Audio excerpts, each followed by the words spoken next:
Hello friend, welcome to my YouTube channel. आज का ये वीडियो ये है आनुवंशिकता एवं वातावरण का विकास पर प्रभाव। आनुवंशिकता एवं वातावरण का विकास पर क्या प्रभाव पड़ता है। आनुवंशिकता एवं वातावरण दोनों का बालकों के विकास में महत्वपूर्ण योगदान है। आनुवंशिकता के कारण वंशानुगत गुणों का हस्तांतरण एक पीढ़ी से दूसरे पीढ़ी में होता है। आनुवंशिकता एवं वातावरण दोनों का सकारात्मक एवं नकारात्मक प्रभाव बालकों में होने वाले विकास पर पड़ता है। आनुवंशिकता का अर्थ मीनिंग ऑफ हेरिडिटी। आनुवंशिकता का एक पीढ़ी से दूसरे पीढ़ी में स्थानांतरण होने की प्रक्रिया को आनुवंशिकता हेरिडिटी कहा जाता है। आनुवंशिकता के माध्यम से शारीरिक, मानसिक, सामाजिक गुणों का स्थानांतरण बालकों में होता है। एक पीढ़ी से दूसरे पीढ़ी में हस्तांतरण होने वाली प्रक्रिया को आनुवंशिकता कहा जाता है। पी जिसबर्ट के अनुसार आनुवंशिकता की परिभाषा। प्रकृति में प्रत्येक पीढ़ी का कार्य माता पिता द्वारा संतानों में कुछ जैविकीय या मनोवैज्ञानिक विशेषताओं का हस्तांतरण करना है। इस प्रकार हस्तांतरित विशेषताओं की मिलीजुली गठरी को वंशानुक्रम के नाम से पुकारा जाता है।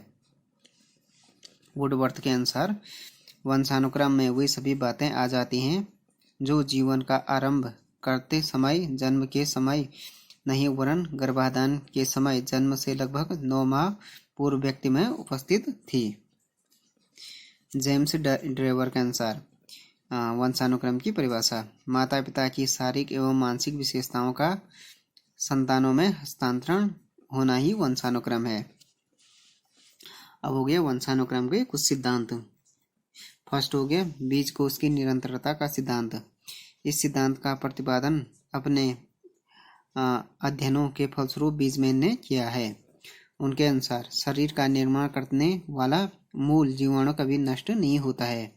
यह अंडकोश और शुक्रकोश के द्वारा एक पीढ़ी से दूसरी पीढ़ी में हस्तांतरित होने की विशेषता निहित होती है। इसलिए एक व्यक्ति अपने पूर्वजों का प्रतिरूप होता है। उसमें कई पीढ़ियों तक पूर्वजों के गुण सन्निहित रहते हैं।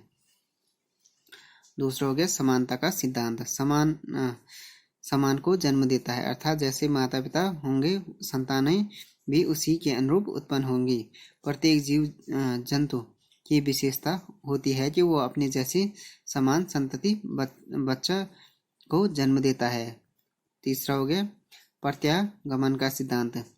बुद्धिमान माता पिता की बुद्धिमान संतान तथा कम बुद्धि वाले माता पिता की मंदबुद्धि संतान होना एक स्वाभाविक बात है। लेकिन यदि इसके विपरीत बुद्धिमान माता पिता की संतान मूर्ख उत्पन्न हो या मूर्ख माता पिता की संतान तीव्र बुद्धि वाले पैदा हो तो एक बड़ा प्रश्न उठ खड़ा होता है कि इसका कारण क्या है। इसका अंतर प्रत्यागमन का नियम देने में सक्षम है। यह नियम बताता है कि विपरीत गुणों का उत्पन्न होना ही प्रत्यागमन है, रिग्रेशन है। चौथा हो गया जीव सांख्यिकी का सिद्धांत। इस सिद्धांत के जन्मदाता फ्रांसिस गाल्टन थे। अपने अनेक अध्ययनों के निष्कर्षों की उन्होंने सांख्यिकी माध्यम से व्याख्या की है, इसलिए इसे जीव सांख्यिकी नियम कहा जाता है। गाल्टन का कहना है कि संतानें अपने माता पिता से ही सभी गुणों को नहीं प्राप्त करती, बल्कि पितामह मतलब दादा और उससे भी कई पीढ़ियों के आगे की विशेषताओं का संक्रमण होता है। इतना ही नहीं, पितृपक्ष से गुण नहीं आते वरन मातृपक्ष से भी गुणों का संक्रमण उसी अनुपात में होता है। अब हो गया अर्जित गुणों के अवितरण का सिद्धांत। इस सिद्धांत के अनुसार माता पिता के जीवन में अर्जित गुणों का संक्रमण उनकी संतानों में नहीं होता है। इस संदर्भ में वुडवर्थ का कहना है कि यदि शारीरिक श्रम करते करते एक स्त्री या पुरुष के हाथ कठोर हो जाएं तो उसकी त्वचा पर हुए इस परिवर्तन का प्रभाव उनकी काम ग्रंथियों में किस प्रकार पड़ सकता है, उनकी संतानों पर इसका कोई प्रभाव नहीं पड़ेगा।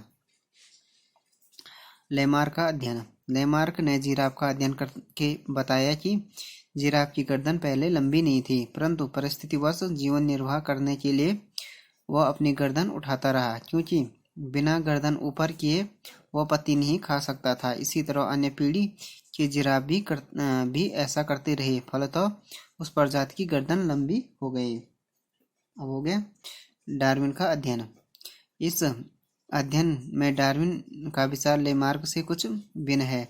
जहाँ लेमार्क का कहना है कि जीवन रक्षा के लिए प्राणी जो विशिष्ट गुण अर्जित करता है उसका संक्रमण होता है, वही डार्विन का मत है कि प्राणी या व्यक्ति को जीवित रहने के लिए संघर्ष करना पड़ता है। जिनमें संघर्ष की क्षमता होती है वे जीवित रह जाते हैं, जो कमजोर होता है वह संघर्ष नहीं कर सकता है, वह नष्ट हो जाता है, डार्विन ने कहा था। उसके बाद हो गया आनुवंशिकता का प्रभाव। आनुवंशिकता के कुछ महत्वपूर्ण प्रभावों का वर्णन निम्न प्रकार से किया जा रहा है। फर्स्ट हो गया शारीरिक लक्षण पर प्रभाव। बालक के रूप, रंग, आकार, शारीरिक गठन, ऊंचाई इत्यादि के निर्माण में उसके आनुवंशिक गुणों का महत्वपूर्ण योगदान होता है। दूसरा हो गया आनुवंशिक। अधिकांश जुड़वा भाई द्वियुग्मक होते हैं जो दो पृथक युग्मजों से विकसित होते हैं। यह भाइयों जैसे जुड़वा भाई और बहनों की तरह मिलते जुलते होते हैं, परंतु वे अनेक प्रकार से परस्पर एक दूसरे से भिन्न भी होते हैं। दूसरा हो गया शारीरिक लक्षणों के वाहक। जीन प्रखर अथवा प्रतिगामी दोनों प्रकार के हो सकते हैं। यह एक ज्ञात सत्य है कि किन्हीं विशेष रंगों के लिए पुरुष और महिला में रंगों को पहचानने की अंधता, कलर ब्लाइंडनेस हो सकती है।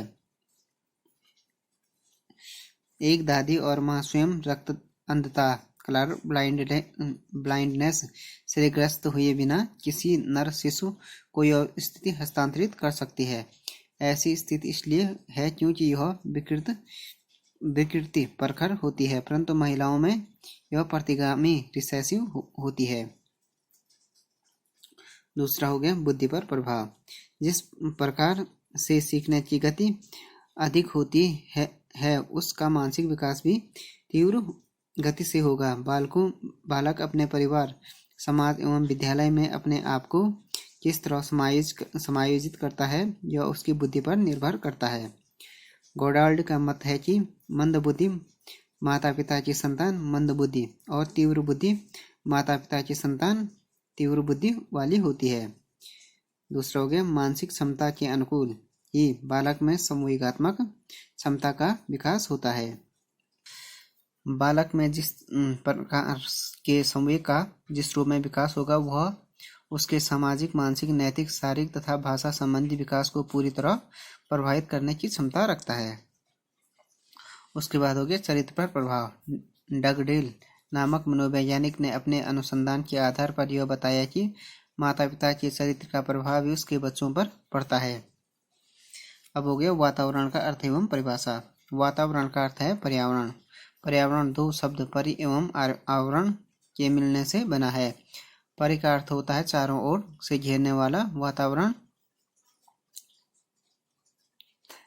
वातावरण मानव जीवन के विकास पर महत्वपूर्ण प्रभाव डालता है। मानव विकास में जितना योगदान आनुवंशिकता का है उतना ही वातावरण का भी। इसलिए कुछ मनोवैज्ञानिक वातावरण को सामाजिक वंशानुक्रम भी कहते हैं। व्यवहारवादी मनोवैज्ञानिक ने वंशानुक्रम से अधिक वातावरण को महत्व दिया है। वातावरण की परिभाषा जिस्पर्ट के अनुसार जो किसी एक वस्तु को चारों ओर से घेरे हुए है तथा उस पर प्रत्यक्ष प्रभाव डालता है वह पर्यावरण होता है। दूसरा हो गया हॉलैंड एवं डगलस के अनुसार जीव जगत के प्राणियों के विकास, परिपक्वता, प्रकृति, व्यवहार तथा जीवन शैली को प्रभावित करने वाली बाह्य समस्त शक्तियों, परिस्थितियों तथा घटना को पर्यावरण में सम्मिलित किया जाता है और उन्हीं की सहायता से पर्यावरण का वर्णन किया जाता है। अब हो गया वातावरण का प्रभाव विकास पर। शारीरिक अंतर पर प्रभाव। फेज बोन्स का मत है कि विभिन्न प्रजातियों के शारीरिक अंतर का कारण वंशानुक्रम न होकर वातावरण है। उसने अनेक उदाहरण देकर सिद्ध किया है कि जो जापानी, यहूदी और अमेरिका में अनेक पीढ़ियों से निवास कर रहे हैं, उनकी लंबाई भौगोलिक वातावरण के कारण बढ़ गई है। दूसरा हो गया मानसिक विकास पर प्रभाव। गोल्डन का मत है कि उचित सामाजिक और सांस्कृतिक वातावरण न मिलने पर मानसिक विकास की गति धीमी हो जाती है। उन्होंने यह मत नदियों के किनारे रहने वाले बच्चों का अध्ययन करके सिद्ध किया है। इन बच्चों का वातावरण दूषित और समाज के अच्छे प्रभावों से दूर था। तीसरा हो गया बुद्धि पर प्रभाव। कैंडोल का मत है कि बुद्धि के विकास में वंशानुक्रम की अपेक्षा वातावरण का प्रभाव कहीं अधिक पड़ता है। उन्होंने इसे 552 विद्वानों का बौद्धिक अध्ययन करके सिद्ध किया।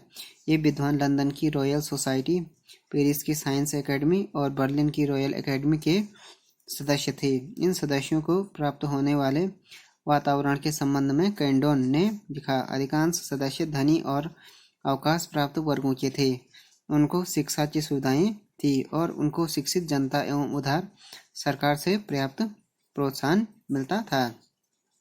व्यक्तित्व पर प्रभाव। कूले का मत है कि व्यक्ति के निर्माण में वंशानुक्रम की अपेक्षा वातावरण का अधिक प्रभाव पड़ता है। कूले ने यह सिद्ध किया कि कोई भी व्यक्ति उपयुक्त वातावरण में रहकर अपने व्यक्तित्व का प्रभाव करके मान बन सकता है।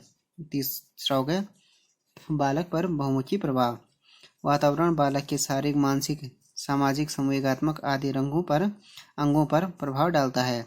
इसकी पुष्टि एवोल्यूशन के जंगली बालक के अपहरण से की जा सकती है। इस बालक को जन्म के बाद ही भेड़िया उठाकर ले गया था और उसका पालन पोषण जंगली पशुओं के बीच हुआ था। वंशानुक्रम एवं वातावरण का संबंध। वंशानुक्रम तथा वातावरण एक दूसरे से पृथक नहीं है, ये एक दूसरे के पूरक हैं। बीज तथा खेत जैसा इनका संबंध है। एक के बिना दूसरे की सार्थकता नहीं है। स्वस्थ बीज तभी स्वस्थ पौधे का रूप धारण कर सकता है जब वातावरण स्वस्थ एवं संतुलित हो। अच्छी खाद, समय पर पानी, धरती की तैयारी आदि वातावरण की सृष्टि करता है। लैंडिस ने कहा है कि वंशानुक्रम हमें विकसित होने की क्षमताएं प्रदान करता है। इन क्षमताओं के विकसित होने के अवसर हमें वातावरण से मिलते हैं। वंशानुक्रम हमें कार्यशील पूंजी देता है और परिस्थिति हमें इसको निवेश करने के अवसर प्रदान करती है। अब हो गया आनुवंशिकता एवं वातावरण का शैक्षिक महत्व। विकास की वर्तमान विचारधारा में प्रकृति और पालन पोषण दोनों को महत्व दिया गया है। आनुवंशिकता की भूमिका को समझना बहुत महत्वपूर्ण है और इससे भी अधिक लाभकारी है कि हम समझें कि परिवेश में कैसे सुधार किया जा सकता है ताकि बच्चे की आनुवंशिकता द्वारा निर्धारित सीमाओं के भीतर सर्वोत्तम संभावित विकास के लिए सहायता की जा सके। वस्तुतः बालक के संपूर्ण व्यवहार की सृष्टि वंशानुक्रम और वातावरण की अंतःक्रिया द्वारा होती है। शिक्षा की किसी भी योजना में वंशानुक्रम और वातावरण को एक दूसरे से पृथक नहीं किया जा सकता है। तीसरा हो गया शारीरिक, मानसिक, संवेगात्मक, सामाजिक सभी प्रकार के विकासों पर आनुवंशिकता एवं वातावरण का प्रभाव पड़ता है। यही कारण है कि बालक की शिक्षा भी इससे प्रभावित होती है। अतः बच्चे के बारे में इस प्रकार की जानकारियां उसकी समस्याओं के समाधान में शिक्षा की सहायता करती है। बालक की रुचियां, प्रवृत्तियां तथा अभिवृत्ति आदि के विकास के लिए भी वातावरण अधिक जिम्मेदार होता है। लेकिन वातावरण के साथ यदि वंशानुक्रम भी ठीक है तो इसको सार्थक दिशा मिल जाती है। उदाहरण के लिए एक व्यवसायी के बच्चे के जीवन में व्यावसायिक अभिरुचि एवं क्षमता पाई जाती है। यदि उसे व्यवसाय का प्रवेश प्राप्त हो तो उस दिशा में सफलता मिल सकती है। तो फ्रेंड्स, ये वीडियो हो गया आनुवंशिकता एवं वातावरण का विकास पर प्रभाव। Thanks for watching this video. If you like this video, please subscribe my channel and like, share and comment on this video.